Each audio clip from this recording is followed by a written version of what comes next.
right, let's do this last little bit.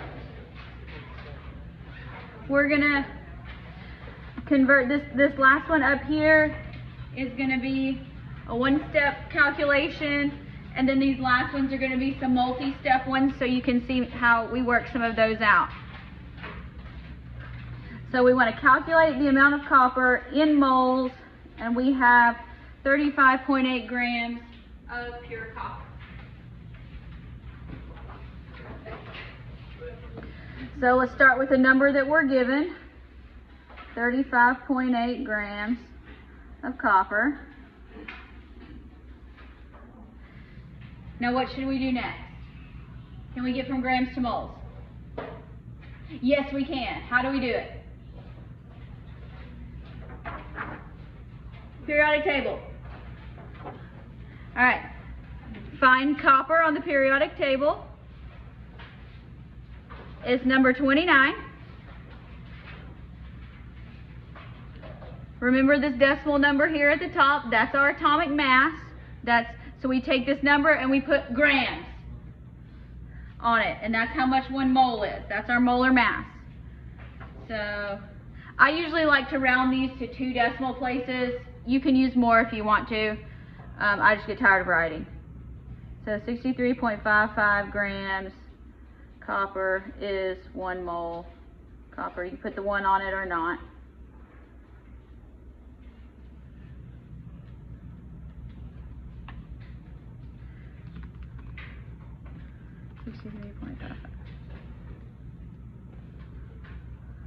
And I got 0.563 moles of copper. Did anybody get anything different? Good. Now we're going to make it a little bit more complicated. We go from mass to number of atoms, back and forth a little bit. These are going to get a little bit more complicated. Don't panic. You just line up the units, work the problems by the units. Think, what am I given and where am I going? Then you can figure out how to get there. So we want to know how many atoms are in a penny that weighs grams. Can we get directly from grams to atoms? No, we cannot. Where should we start? With what we're given. Start with what we know. So 3.10 grams of copper.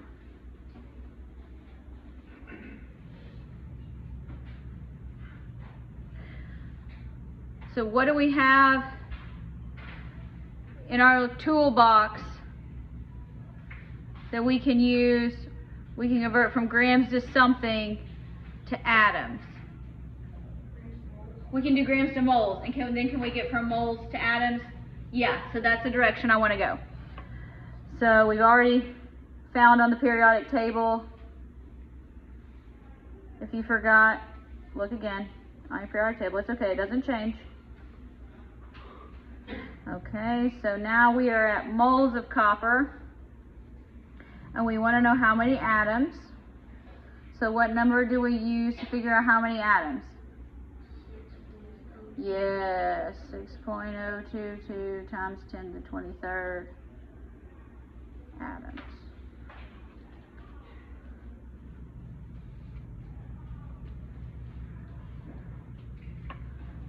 So 3.1 times 6.022 e to the 23rd divided by 63.5.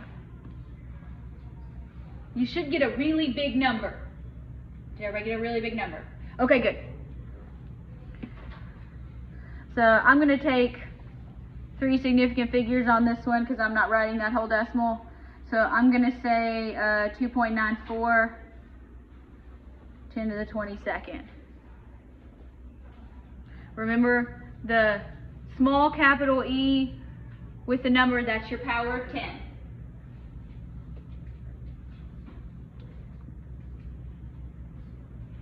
Atoms.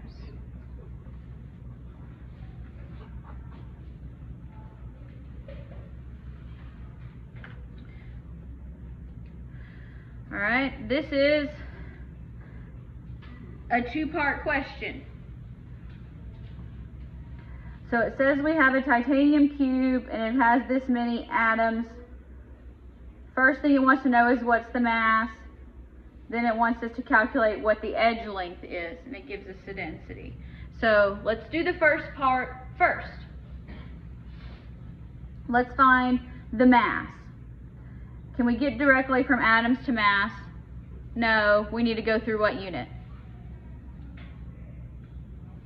Moles. That's right, good.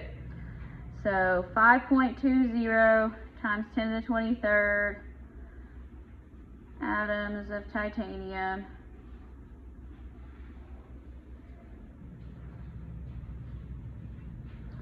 And how do we get from atoms to moles?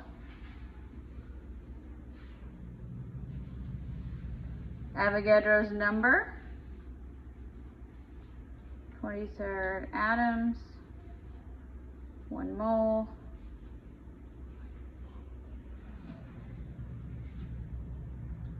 Titanium. And then how do we get to grams?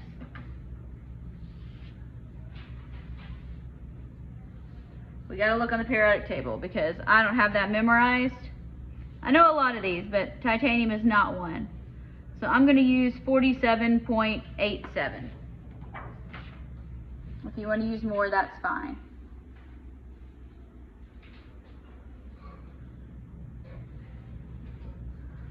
Units are our friends. That's how we solve these problems. Okay, we are now in grams of titanium. And it asks us to find the mass. Are we done? Yes. Now we are ready to calculate. So 5.20 times 10 to the 23rd times 47.87 divided by 0.22 10 to the 23rd. Okay, you should get a reasonable number. Not very large, not very small.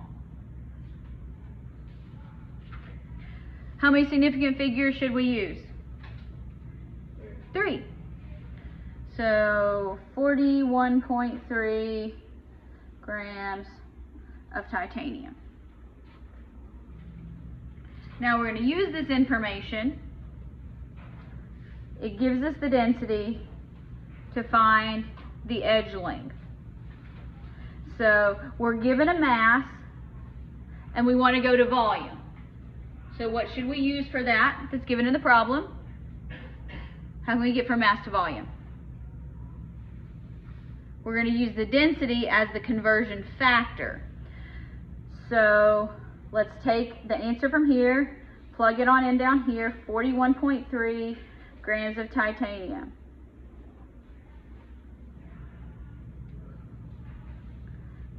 Now the density of titanium is 4.50 grams per cubic centimeter.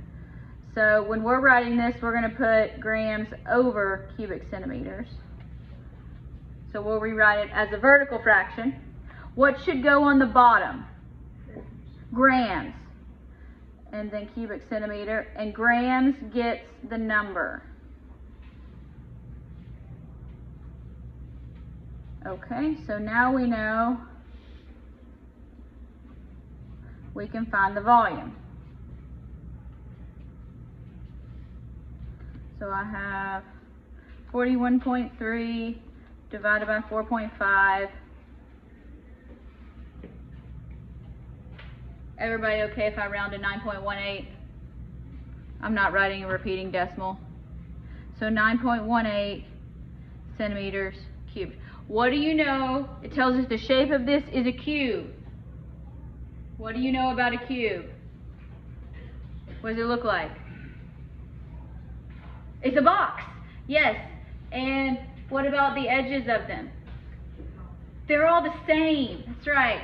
Okay, so what we're going to do is we got to figure out, so if we take a cube root of 9.18 centimeters cubed, so Getting this on your calculator might be tricky.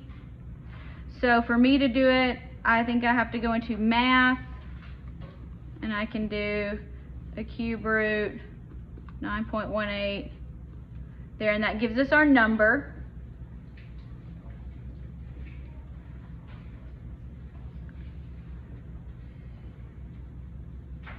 So I got 2.09, and then what's our unit here? Just centimeters, because again, what times itself 3 times is a cubic centimeter? A centimeter.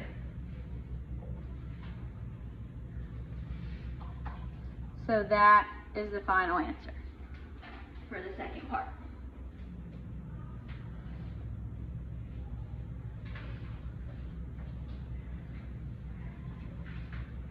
I will almost certainly put one similar to this on the test. It won't be this problem, but there's one in the study guide. Okay, keep going. We want kilograms of lithium, and it tells us how many moles. Can we get directly from moles to kilograms? No, we can go from moles to what? Grams. So let's do that. 0.653 moles of lithium. How do we know how many grams of lithium are in a mole? Periodic table. Am I sounding like a broken record? Yes. There's a reason. It doesn't matter that it's in parentheses. Write the decimal anyway. 6.91. No, 94. 6.94. Okay, that tells us how many grams. What is the question asking us to find? Kilograms, so we got to keep going. All right, so we need to go from grams to kilograms. Which one's bigger? A kilogram. How many grams are in a kilogram? 1,000. All right, grams cancel. Now we're there with kilograms. We are ready to calculate. 0.653 times 6.994 divided by 1,000.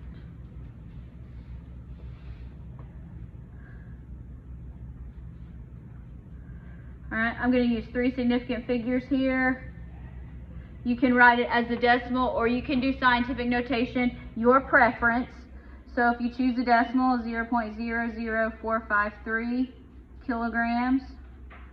Or if you want to put it in scientific notation, 4.53123 times 10 to the negative 3 kilograms of lithium. Both of those are appropriate. Let me scoot this up.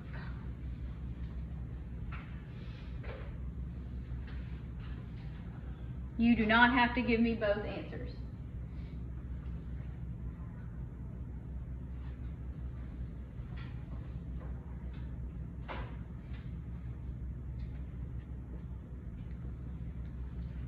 All right. How many milligrams of phosphorus are in a sample that has this many atoms? So this is going to be a several part problem. Can we get directly to milligrams? No.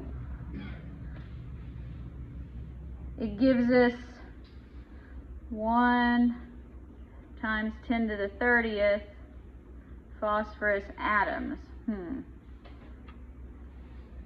When we have atoms, there's only one way to go. To moles. So 6.022 times 10 to the 23rd atoms, 1 mole.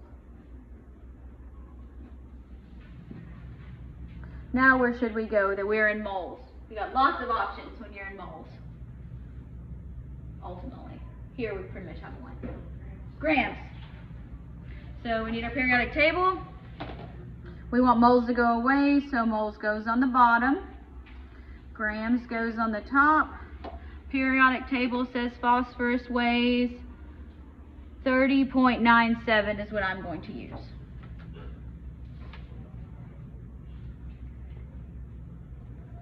And then, so now we're in grams. Are we done? No, the question is asking us for milligrams. So we want grams on the bottom. milligrams on the top. Which one's bigger, a gram or a milligram? A gram. Milli means 1,000. This appears like it might be a large number. 1 10 to the 30th times 30.97 times 1,000 divided by 6.022 e to the 23rd.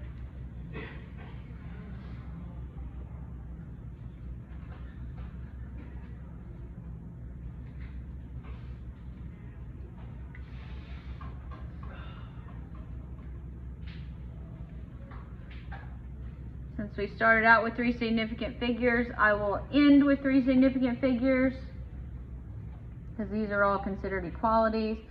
So 5.14 times 10 to the 10th milligrams phosphorus. Must include units. Did anybody get something that had 10 to the 55 or 56? If you did, make sure you're using parentheses or your E button. Be careful when you're dividing.